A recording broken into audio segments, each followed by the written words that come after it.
very peaceful day today. Raining, the sound of raindrops falling on the roof, on the trees. It's very soothing. It's even mesmerizing. And on this peaceful Sunday morning, I want to talk about something very unpeaceful.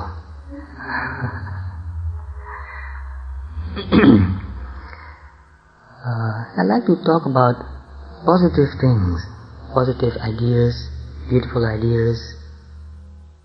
Because when we think and talk more about positive things, then more positive happens in our life. This is very important. I notice a lot of people, some people think a lot of negative things. Negative things about people, about their life, about the situation, about themselves, about the weather, about the government, about the whole world. Of course, there are a lot of negative things happening around, in us and around us.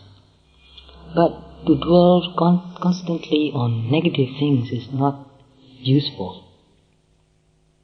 But anyway, things like that happen in our life. So we cannot ignore that. We cannot cover those things up. We should pay more attention, look at them very carefully, understand them, and see if we can reduce those negativity in our life. There will always be something negative happening in our body, in our mind, in our surrounding, in the environment. So even when we talk about negative things, we are not just complaining. We are trying to find out what we can do about it. So that is positive. So when we think or talk about negative things and stop there, that is pure negativity. It doesn't help. But when we look at the things happening in us and around us, all the negative things, and try to understand them very deeply and see what we can do about it, how we can reduce it, is positive. That is what we should do. And you see, in the Four Noble Truths, the first noble truth is the noble truth of suffering. That's something negative. But if Buddha stopped there, then we can really say that Buddha was a really pessimist, a really negative person. But he didn't stop there. He talked about the cause of suffering. And he talked about the cessation of suffering and the practice that leads to the cessation of suffering. That is positive. So, a lot of people say Buddhism is pessimism. No, Buddhism is not pessimism. Buddhism is realism. And in many ways I can say that Buddhism is actually optimism. It's very optimistic because Buddha teaches you that you can do something about it. There's a way to work with it. That is very optimistic actually. If they say, Buddha said that you cannot do anything about it, it's your fate, then that is pessimism. So Buddha said, you can do something about it. It's in your, in some ways, in your control. So let's talk about something negative today with the hope that we will understand it and reduce the negativity.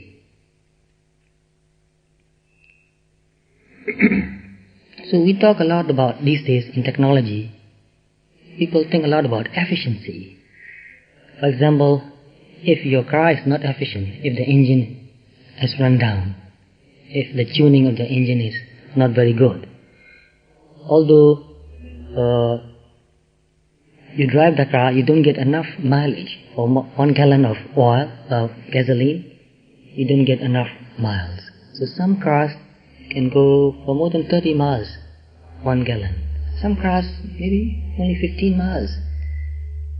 So it depends on the size of the car also. But anyway, we think a lot about efficiency. And building houses also, these days I hear a lot of ideas about how to build a house so that it will be efficient. You don't need to use so much power, electricity or anything to keep it warm or to keep it cool. Both ways. We need to think about efficiency, how to put insulations. So in the same way, I think we should think about efficiency in our life. What about efficiency of our body, of our mind? So when negative things happen in our life, it reduces the efficiency of our body and mind. negative thoughts. And people also, when we deal with people, some people, they just talk about negative things again and again, and if you tell them to do something about it, they say, I can't do anything about it. But they just want to talk about it. So when you meet some people like that, and listen to them again and again, talking the same thing again and again, you want to help, but they don't want to be helped. They just want to talk about their negative problems. What can you do about it? If you find that you can really do nothing, you can not help them in any way anymore, the best thing is to go away. But if you can help them, then it's worth helping. You don't waste your energy. So in many ways like that, there are people also who waste a lot of your energy. So cars waste energy if they are not well tuned, fine tuned. Houses also, if it's not well designed and well insulated, it is not efficient. And people also, some people are not efficient, they just waste your energy. And in work also, some people say that they work very hard to do something, and they finish the work and they submit their work to their boss, and one person said the boss just put it away, not using his or her work. And this person felt very useless. I've worked so hard for so many months and my work is not useful. They might say that you've been paid for it, you got enough money for it, but money is not everything. We need to feel satisfied that our work is useful for people. So one way to punish a person, one very, very cruel way to punish a person is to tell him to do something useless. So they have done some psychology experiments, and there are people, like say they did some minor crimes, so they were arrested and put into prison, and the government and the other people, authorities, they allow some psychologists to do experiments on these people. So they put people in two groups. One group, they tell the person to carry sand, a heap of sand, from one place to another. And when they carried a whole heap of sand to another place, and they were told to carry the same heap of sand back to the same place again. And they were told to do that again and again.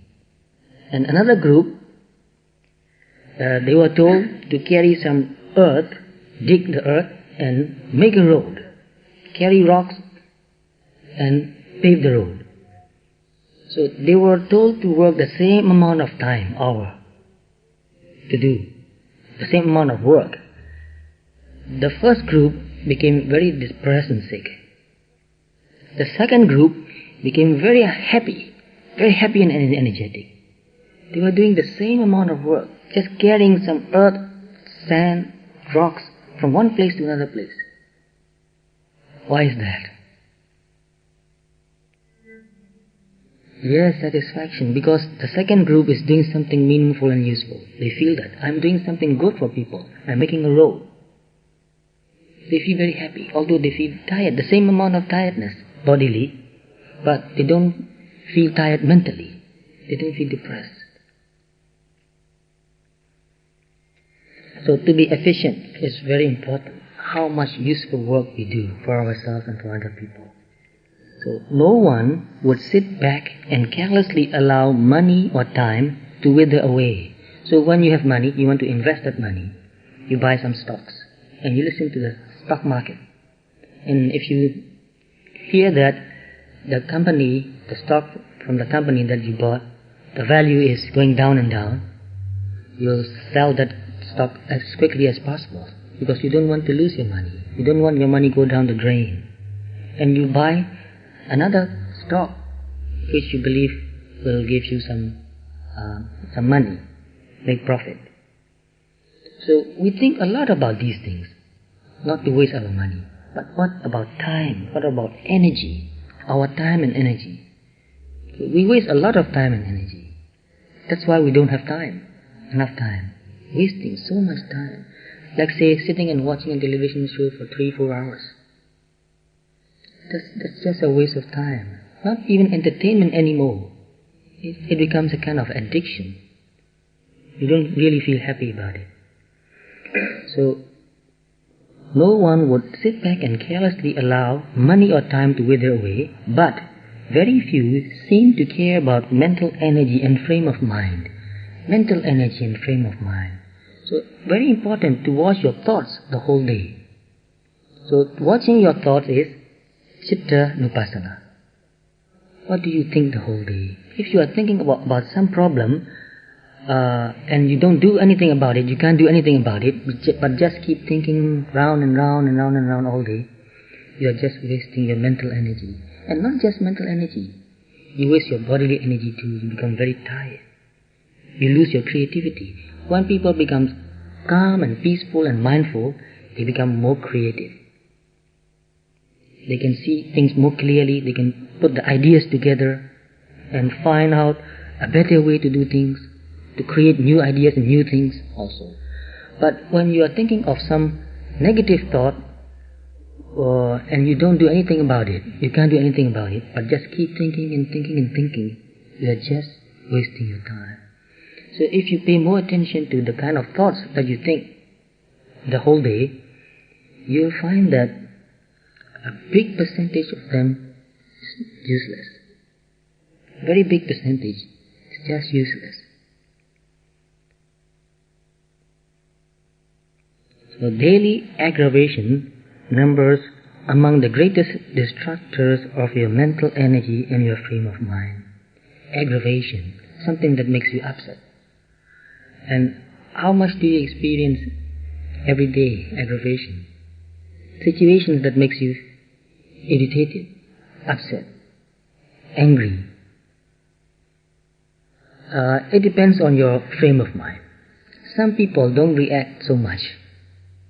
They maintain their calmness and peacefulness and equanimity much more.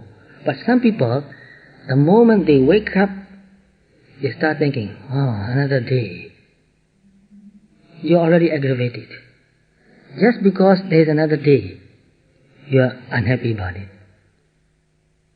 So, that's why it is very important, as soon as you wake up in the morning, to meditate, to be mindful, to pay attention to your thoughts.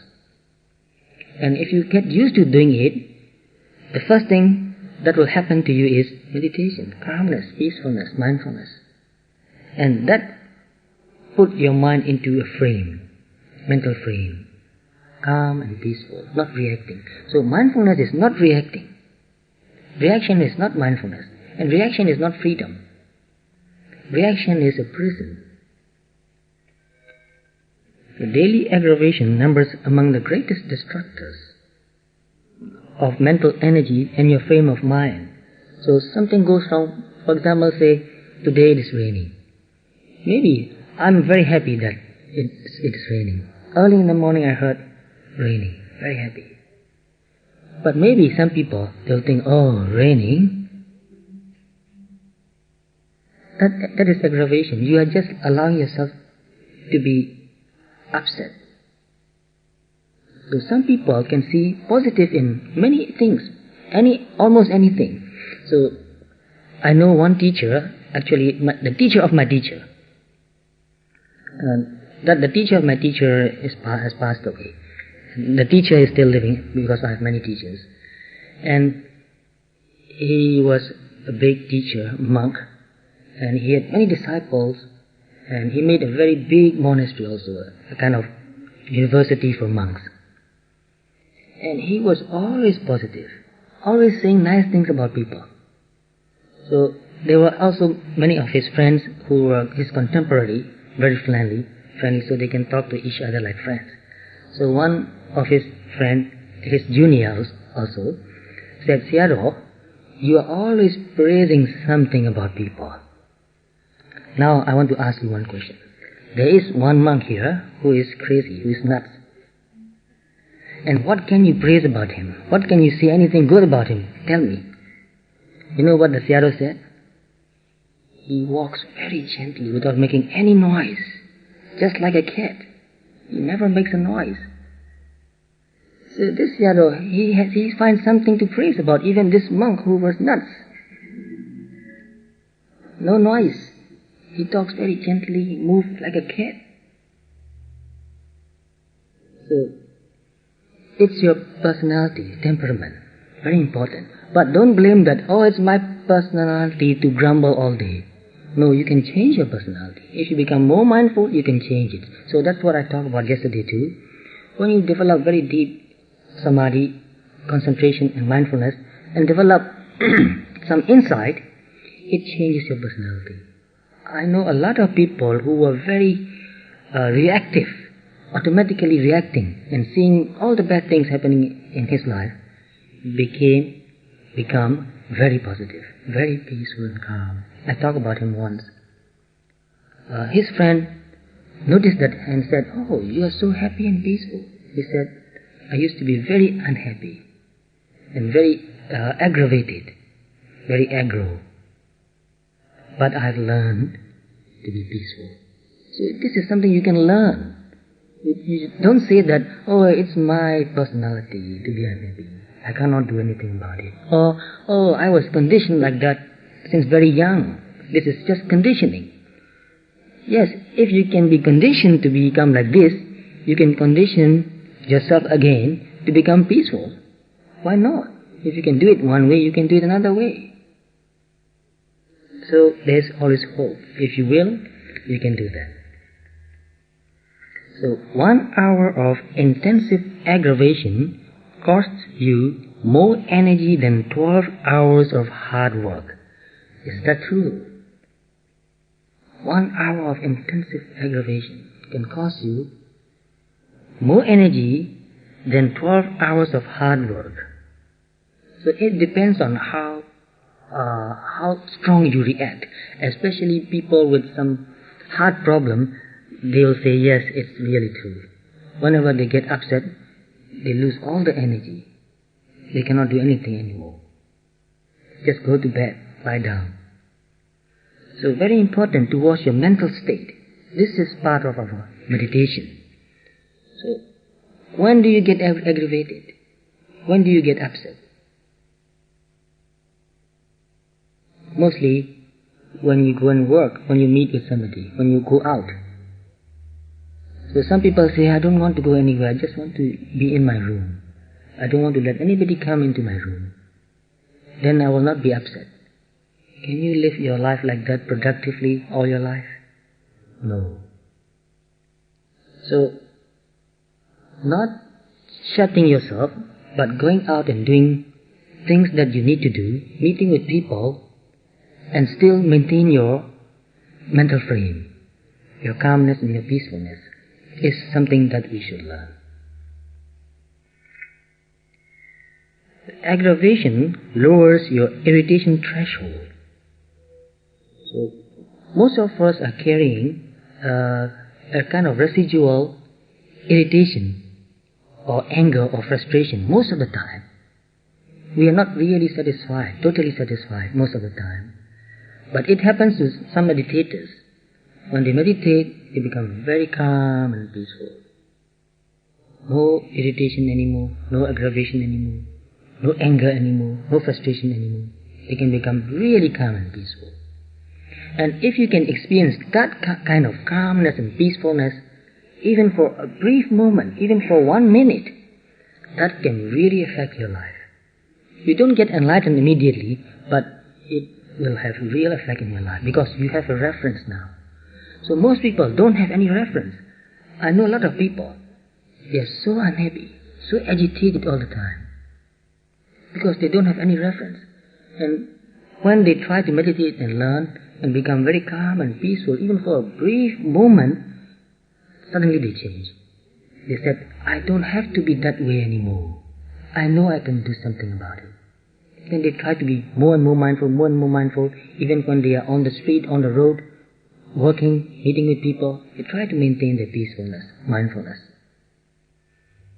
So we need a kind of reference, but it should be your experience, not just an idea.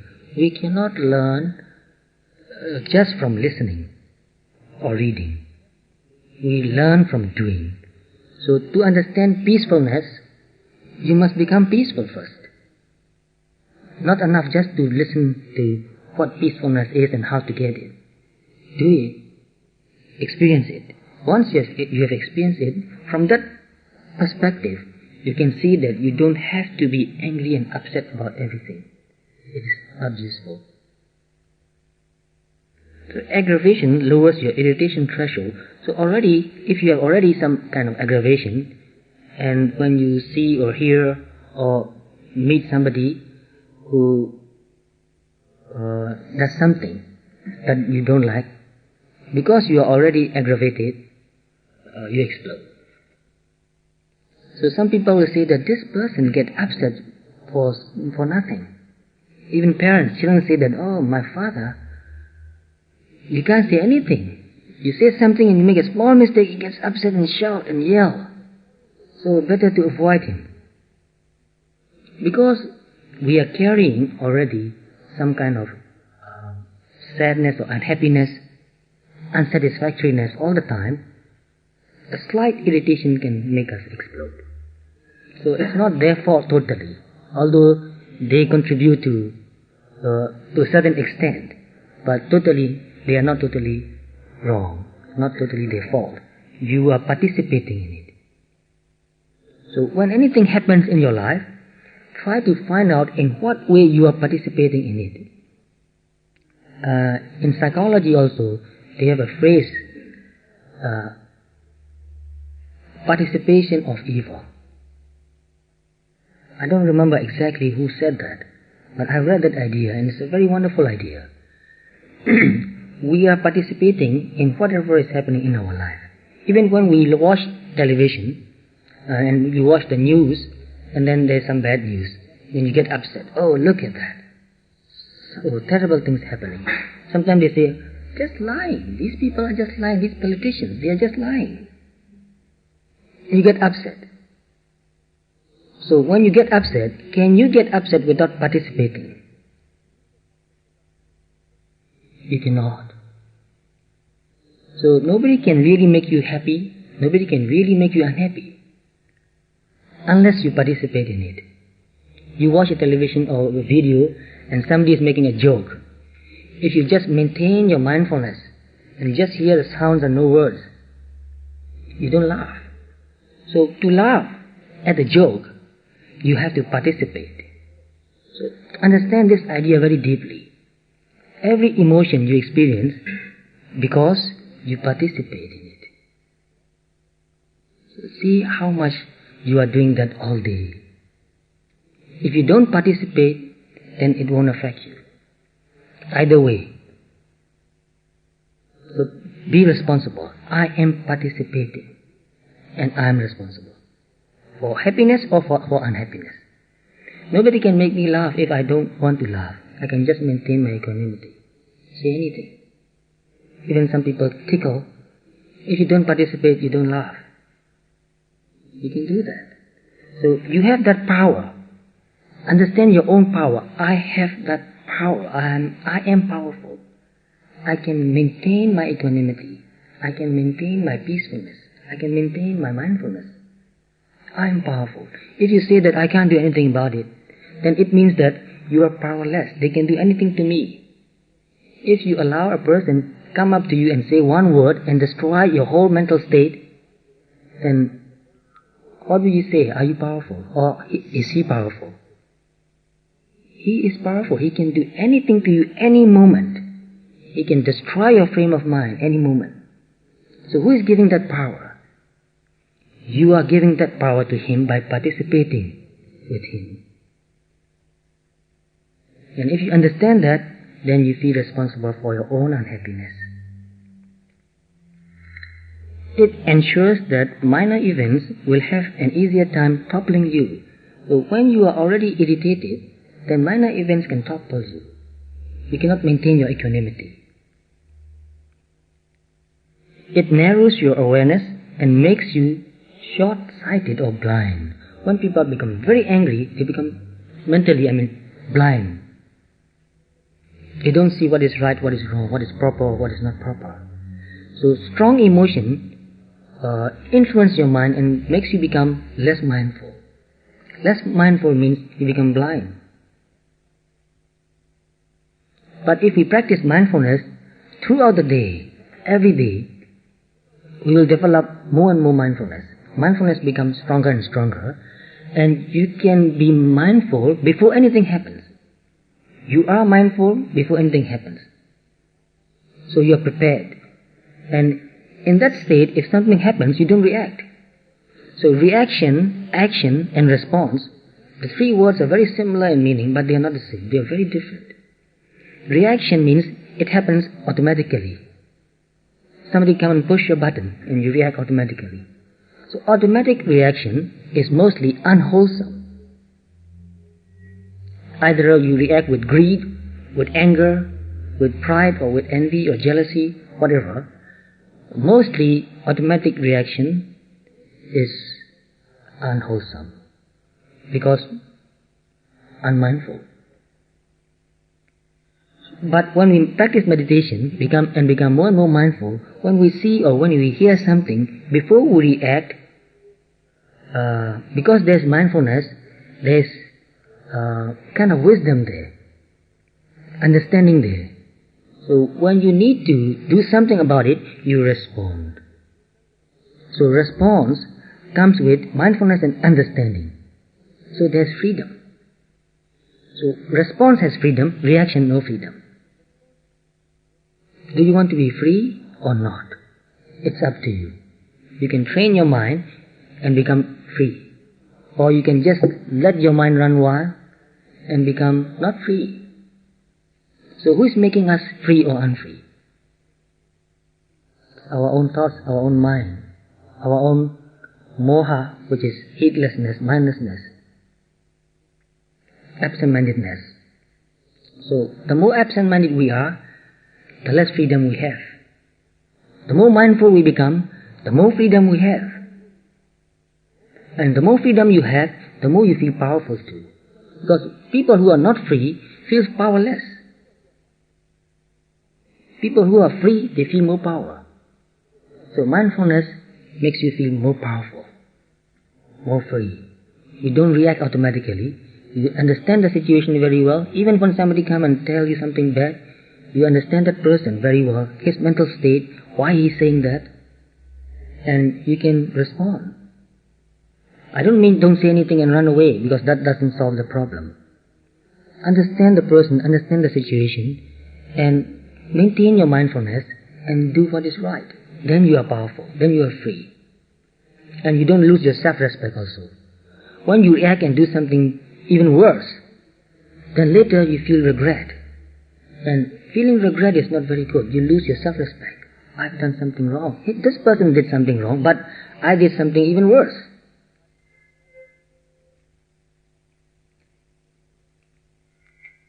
It reduces your judgment, causes you to make errors.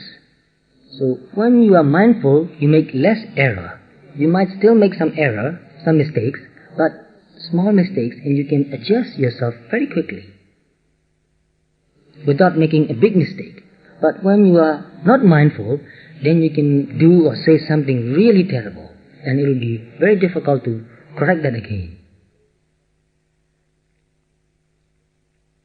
So when you do mistakes and errors, then you spawn new aggravation. It makes you even more unhappy. So just like you have a thorn in your flesh, and you try to bring that thorn out using another thorn, and you break that second one and get two. So many things happen like that in people's lives. Something goes wrong, they react too much, and they do something wrong again, and makes the problem even worse. So aggravation is an ever-present trap. It's a trap. Any kind of strong emotion is a trap actually, because it doesn't make you free. The aggravation makes you nervous. So when you are aggravated, you become nervous, and that makes you even less mindful. So you tend to make more mistakes. So nervous, flustered, and volatile. So when you make a mistake, you become nervous and flustered, and because you want to protect yourself, you even attack another person more, blame that other person even more, and destroy your relationship. So it's very important not to react too much. You destroy your relationship. You destroy people's trust in you. Even parents, very important. Parents think that because they have given birth to the child, because they have brought up the child, they can say and do anything they like. Not in the West. In many other countries, parents feel that they own their child. They can do anything, they can say anything. They can beat, punish. But even in the West, I've heard sometimes very terrible things. I've heard one story. One mother locked her daughter in the toilet in the cold winter. The child was shivering, freezing, crying, "Mother, let me go out, let me get out." No, punishing, too much. This is not teaching, this is cruelty. You don't teach a child that way. And aggravation, it takes away your concentration. So when you get aggravated, your mind is not concentrated, it is not calm. So the first thing we should do is to get in touch with that mental state. My mind is not calm, it is agitated now. I'm very upset and very wild thoughts coming. It takes away your concentration and steals from you the strength for relaxed communication. So to get mutual understanding, we need relaxed communication. Take your time, listen very carefully what the other person is trying to communicate, trying to say. Not just the words. Watch the expressions on the face, the eyes, the lips, the tone, the loudness, and even the gesture of the hand or head or anything. Because communication goes much beyond words. So to understand a person, listen to the body sign language also. Look at the body language also. Try to understand that person's feeling. It might be somebody you work with together, your boss maybe your family member, anybody. Pay attention. If you pay attention and listen very carefully, that other person calms down a little bit. Whenever somebody listens to us, we calm down. But whenever you argue back before that person hasn't finished saying what he wants to say, then that person will get more agitated, shout even more, makes the relationship even worse. So pay attention to yourself, to your feeling, and then pay attention to another person also. That means maturity. You have to do that first. Don't wait for another person to do that for you. So, to understand yourself and maintain your mindfulness and calmness as much as possible, and also to pay attention to another person, is kindness. Paying attention to what another person is saying is kindness too. It's a kind of generosity also. If you are really generous and kind, you can pay attention. If you are not generous and if you are not kind, you don't want to listen. You just want to say what you want to say, you just dump your emotions out. So even to your children, listen. That is kindness. If you are not willing to listen to your children or your spouse or your friends, then how can you say that you care for them or you love them? So only by paying attention and listening and trying to understand what the person is saying and feeling, and that way you express your kindness, you express your love. Aggravation makes you undisciplined. So discipline means doing what is important first and not doing what is not important, not wasting your time. But when you get very upset, you are drawn or influenced by that emotion and you do something not useful. So that way you become undisciplined. It robs you of your view of priorities, rankings and differences in significance. So we need to understand what is significance, what is not significance. So the more mindful you become, the more you see this very clearly. This is important and useful and significant. That is not important, not useful and not significant. So I'm not going to waste my time. So most people who are not mindful, they live their life with the emotion. And emotion doesn't make choice. Can't make any real choice. So you lump all together significant and insignificant, and there are more insignificant things in your life. So you waste a lot of time doing insignificant things. Thinking, talking, many things which are insignificant. So the more mindful you become, the more you go for quality, the more you go for efficiency. So even if you watched a television show, if you are mindful, you'll stop watching that show if it is not useful for you anymore. If you cannot learn anything from it anymore. If you read a magazine, if you are mindful, you can read the article which is useful for you. I read articles which is about health mainly. I'm very interested. And about mental states, mind, I'm still interested. But if it's gossip, no, I can't even read a page anymore. So sometimes I find an old newspaper and try to turn the pages. Don't find anything to read. Not worth wasting your time. You don't have that much time to waste. Life is too short and too valuable. So when you become more mindful, you value your time. You value your mental space also. So one meditator said, treat your mind as a shrine room. A shrine room is a place neat and pure.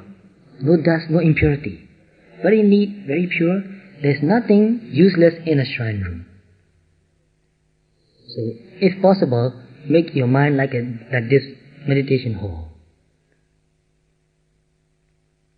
So, watch your mind. Are you allowing all the rubbish come into your mind? Are you really censoring what's coming into your mind? From your eyes, from your ears, from what you think? So, censoring is very important. Otherwise, there will be no efficiency, no quality in your life. You become the object of emotions. So, look, are you the master of your mind or are you the slave of your mind? Slave of your mind means slave of your emotions. Look very deeply in your mind and find the answer. Am I the master or am I the slave?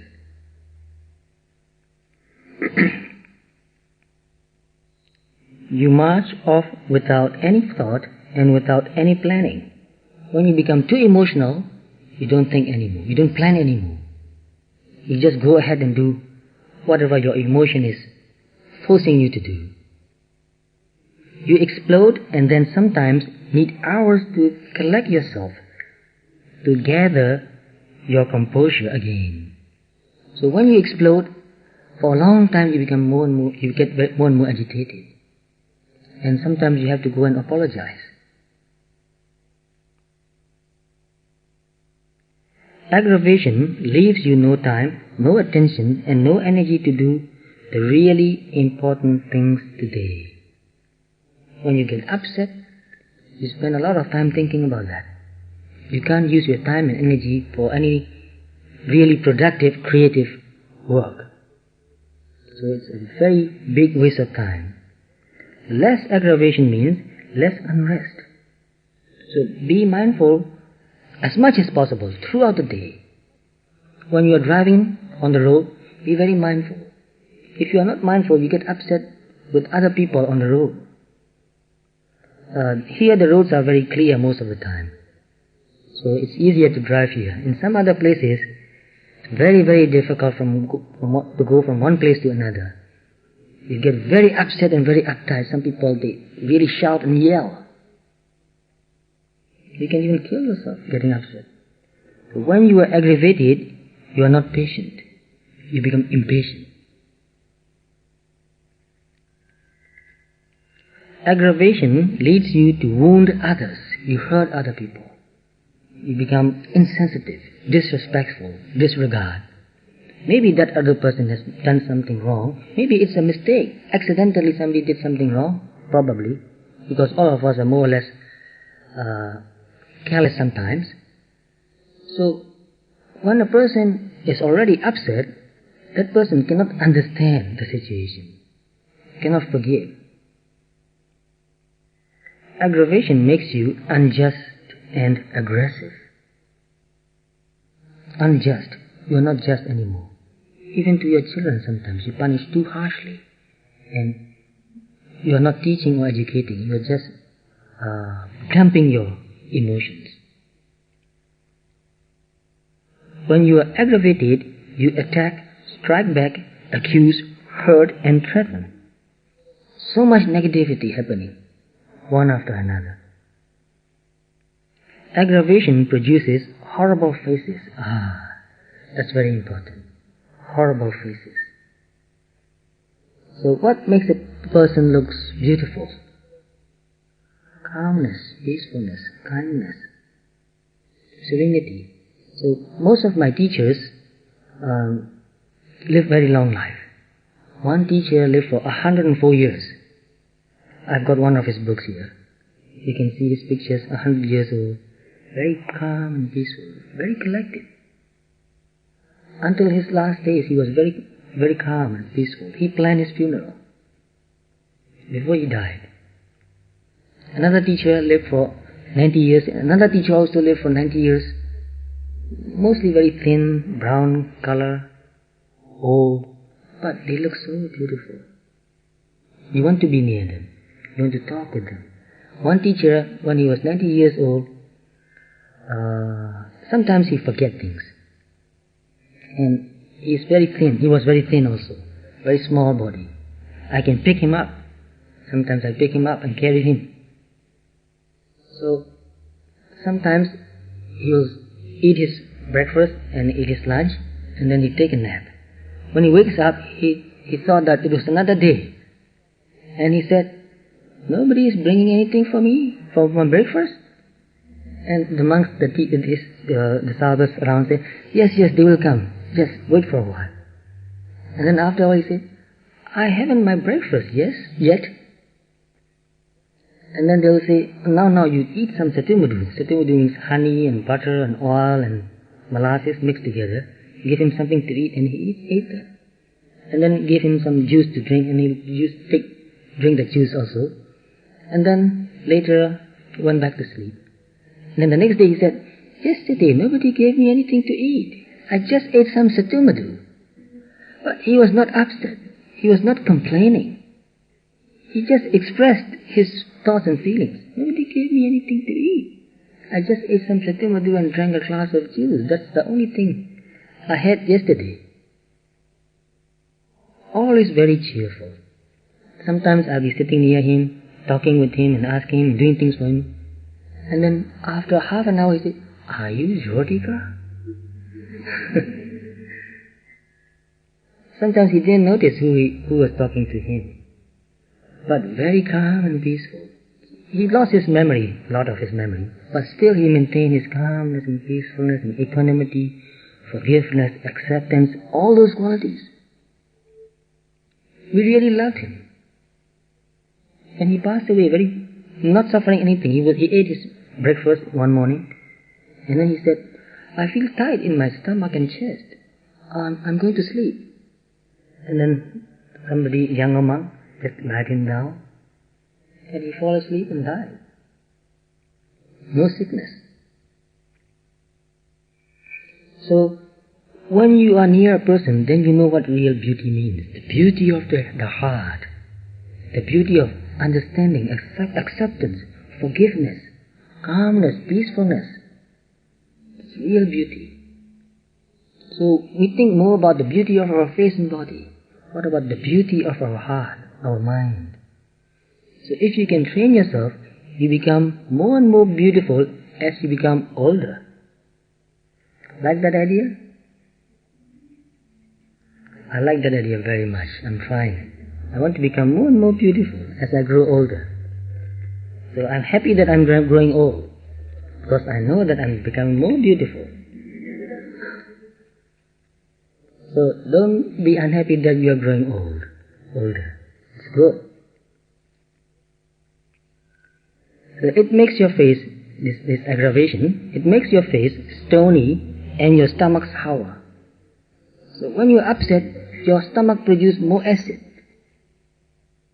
So, and also your face becomes very harsh, stony, not soft and gentle. It's very ugly. How much joy, energy, drive, time and money does aggravation take from you day in and day out? How much you are wasting. See? money, time, drive, energy, joy, you're wasting. Instead of being joyful, you are unhappy, you are upset. Who is doing that? You are participating. You are creating that actually. With your own thoughts, you are creating energy. We are buying new cars because it is more efficient. We are building new houses because it will be more efficient. But think more about your body and mind. Make your body and mind more efficient. Conserve your energy. We have very limited amount of time and energy.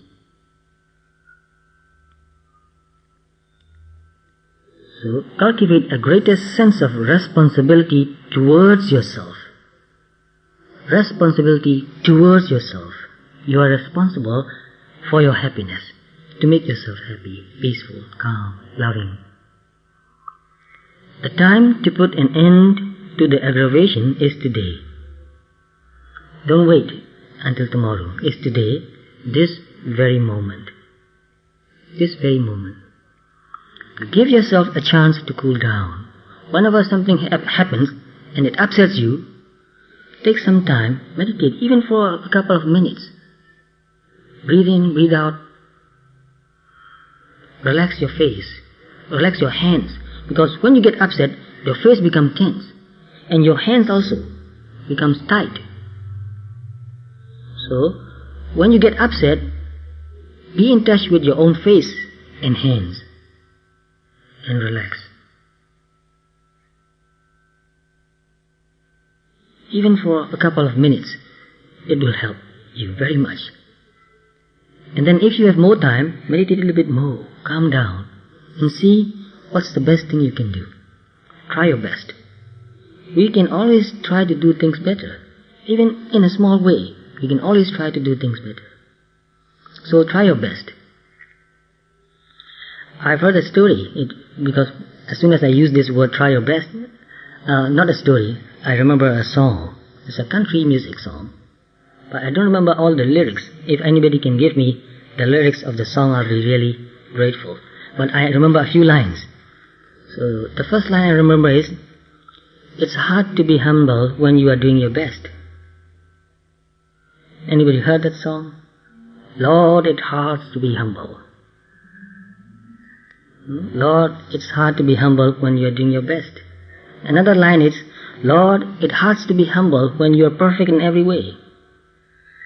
But that is very difficult, to be perfect in every way. But, yes, it's hard for me to be humble because I'm trying my best. I'm doing my best. I'm doing the best that I could. That's just boasting. I can do something better, but I'm not really trying my best. So anyway, even when you don't try your best, forgive yourself. Don't get aggravated. And try it again. Don't destroy yourself by constantly worried and aggravated. Don't destroy yourself. When you get angry, you are destroying your body and mind.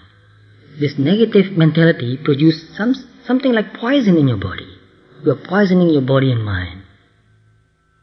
So, actually, we hurt ourselves more than anybody else does. We hurt ourselves by keeping these negative thoughts going on. When you are overstressed, you become more irritable. So when you feel very stressful, don't go on doing anything. Don't go and see anybody. Go away to a quiet and peaceful place, even for a few minutes, 10 minutes, 15 minutes. Go away and meditate for a while and relax. Go into a park, or if you are driving in a car, park your car somewhere, sit in your car and take a rest. Relax, meditate, even for 5 minutes. So when you are overstressed, you become more irritable. When you become more irritable, you are quicker to get aggravated. So don't let that happen. When you feel that you are becoming overstressed, take a break. But if you learn to meditate throughout the day, you can take a break even in your own place, in your office or at home, anywhere, and meditate wherever you are. If you have trained yourself that much, you don't have to go anywhere. You can meditate anywhere. But one of my friends, he did something, and I'll give you that advice. He worked very hard, very long hours every day. And he loved his work actually. But sometimes, even though you love your work, you really get very tired. You work with people, and sometimes people annoy you so much. So even though you try to be patient and mindful, sometimes you are at your limit. So this friend, you know what he does? Anybody guess? I think I told you the story once. He goes into the toilet, shut the door, and sit on the toilet seat and meditate. Now nobody can come and disturb me. Nobody will do that. And sit there for 5 minutes meditating, and then come out, okay, relaxed. So very good advice. Sometimes you really need to do that. So don't forget that advice. Surround yourself with objects that will immediately spark positive thoughts when you cast your gaze upon them. So at home, don't put any pictures that will annoy you. Take away all the pictures if possible, and put a beautiful scenery, or if you like a beautiful, serene Buddha image, maybe a painting, anything that makes you feel peaceful. A beautiful scenery, if you have a scenery of a mountain, rocky mountain with trees and a lake, snow-capped mountain, very clear lake, reflecting the mountains and the trees, find a scenery like that, a painting or a printing like that, and keep it near your place. Whenever you look at that picture, you become very calm and peaceful. This mountain symbolizes strength, unmovable. Rocky mountain, you cannot move it. It is stable. No matter how strong the storm comes, the rocky mountain doesn't move. But the trees, it also has a symbol. When strong wind comes, it just gives way. It doesn't break. Okay, give way, let it go. And then back to your own position again. I look at eucalyptus trees. In my monastery, I've planted many eucalyptus trees. Some very big now. Very, very tall. They are the tallest in the monastery. When the strong wind comes, they just bend down. And then after the wind is gone, they are back in their own position. No problem. Flexibility. So trees give you the symbol, the idea of flexibility. Be flexible. Don't be rigid. If you are rigid, you break. You break yourself. Be flexible. And the lake, the snow symbolizes coolness, tranquility. It's very cool and tranquil. And the lake, like a mirror, symbolizes stillness, calm and still, clear, reflecting everything. So that sort of picture reminds you of all those feelings. If you can tune into the picture, get used to it, every time you look at it, look very carefully and tune in. Very calm and stable and cool and clear. So whenever you see the picture, it reminds you. So have reminders around you which will make you feel more mindful, more peaceful, more flexible. Very, very important these are. So don't have newspapers and magazines that annoy you. So the worst thing that you can do for yourself is read a newspaper early in the morning. The worst thing you can do. Or switch on the television and watch news.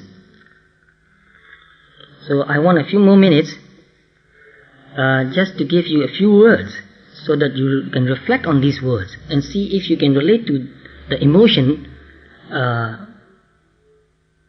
for which these words are used. So the first word, a few words is cold, silent hatred. Have you ever met somebody like that? Cold, silent hatred. He looks very cold, very silent, but you can feel that he has got a lot of hatred there.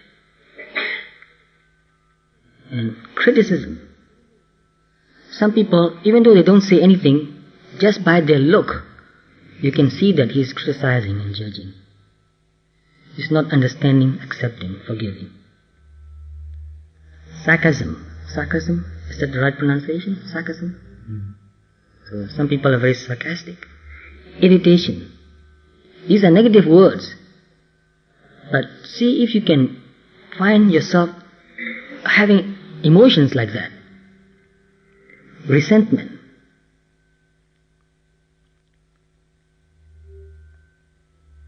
cruelty, bitterness, quarrelsomeness, malevolence, sulkiness, blind rage, that's very terrible thing, frustration, spite, vengefulness, hostility, sneering. English words, very colorful.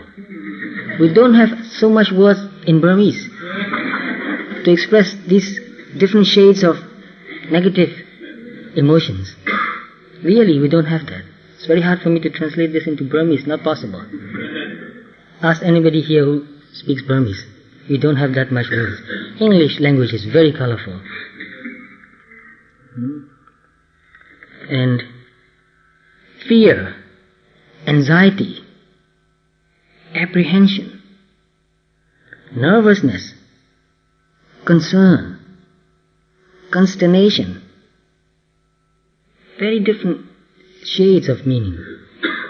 Misgiving, weariness, qualm, edginess, dread, fright, terror, phobia, panic. All these words in Pali is dosa. One word in Pali, dosa, means everything, everything. And disgust, contempt, disdain, scorn, abhorrence, aversion, distaste, revulsion. So many different nuances of feeling, negative. Shame, guilt, embarrassment, chagrin, remorse, humiliation, regret, contrition, fury, outrage, resentment, wrath, exasperation, indignation, vexation, acrimony, animosity, annoyance, irritability, hostility, hatred, violence, sadness, grief, sorrow, cheerlessness, gloom, melancholy, self-pity, loneliness, dejection, despair, depression. All that means dosa. One word. So I want you to understand the meaning of the word dosa. All these negative feelings are dosa. So Buddha said, sa do samva chittam, sa dosam chittam ti pajanati.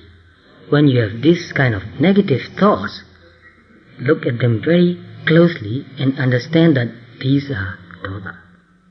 Not yours, doesn't belong to you, it's not a being, it's just an emotion, a thought. So the more you see these negative things, negative thoughts and emotions, the less they will arise, the more you'll be in control of them.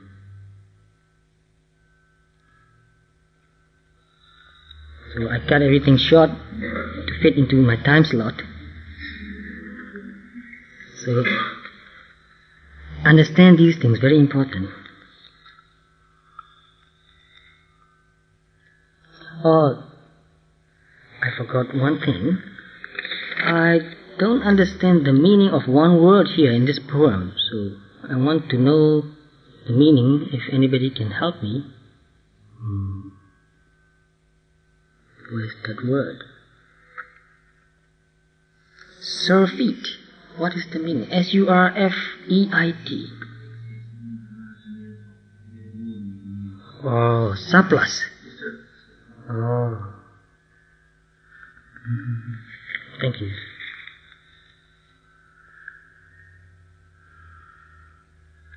So we have come to the end now. Yes.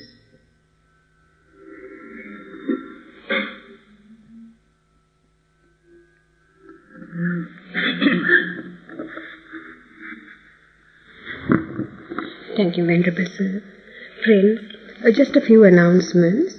Firstly, the annual general meeting will be held on April 6th at 12:30 in the hall here. And those members who have not paid the membership fees, could you kindly please pay them today? as before the annual general meeting here. And nominations will close today. Today is the last day. So if anybody is willing to get into the committee, please hand in your nominations this afternoon. And there will be a future directions meeting this afternoon at 12:30. And those who wish to participate, please do stay behind. And of course, within the next month, I'll be going on repeating about the fundraising play Siddhartha, which is to be staged at Monash University on the 26th of April in aid of the Buddhist Society of Victoria. So what we need is from the membership help in various ways, mainly in the sale of tickets, because the sale of tickets has not been very good so far. So if each one of you can come forward and say, okay, I'll sell 5 tickets, that will be a great response on the society. And for the sake of those who are new today, I would like to say that alms will be offered to Venerable Jotika shortly, and after that we would like everyone to participate in the communal lunch. Thank you.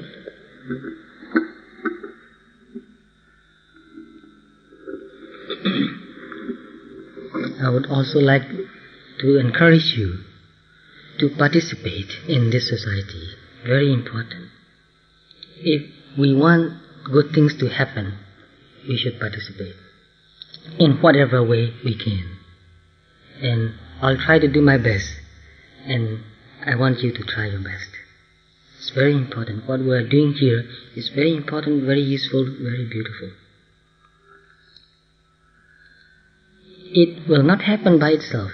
We have to make it happen. So we'll pay respect to the Buddha, Dhamma, Sangha now. Very beautiful way of paying respect and honor.